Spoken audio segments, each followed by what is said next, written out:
रास्ता प्रशस्तीकरण कटा जाउछि शताधिक गछ। डाबुगां उमरकोट 39 नंबर राज्य राजपथ प्रशस्तीकरण काम चलिछि।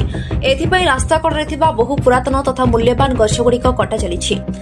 गछकटा जोगु 39 नंबर राज्य राजपथ एबे वृक्षशून्य होई पड़िछि। गछ काटिबा परे राजपथ लंडा देखा जाउछि। केउ स्थान केउठी ताहा पथचारी जानि पारु नाहांती।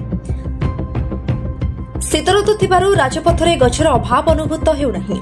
हेले वर्तमान ग्रीष्म दिन में पथचारी छाया न पाई दुर्दशार सम्मुखीन हेबा आशंका निश्चिंत बढ़िबो बोली एबेठारु लोके आलोचना कलेनी।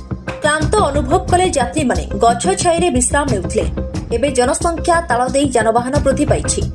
प्रशस्तीकरण परे रास्ता पार्श्व गछ कटिछि। फଳରେ गछगुड़िकरे आश्रय नेइथिबा पक्षी माने बासहरा होई पड़िछन्ति। स्थानीय वन विभाग जड़े कर्मचारी को जोगाजोग करिबारु जणा पड़िला कटिथिबा गछर गंडी सबु ओडिशा वन उन्नयन निगम को जाइछि। निगम पक्षरु गंडी सबु निलाम करी बिक्री करा जाइथाय। जदि एही पैसारे खास करी डाबुगां अंचଳରେ पूर्ण बणीकरण करा जाय तेबे किछि मात्रारे परिवेश सुस्थ रही पारंता बोली आशा करा जाउछि। नवरंगपुर जिला प्रतिनिधि Shishir Kumar Khurank report, star one TV.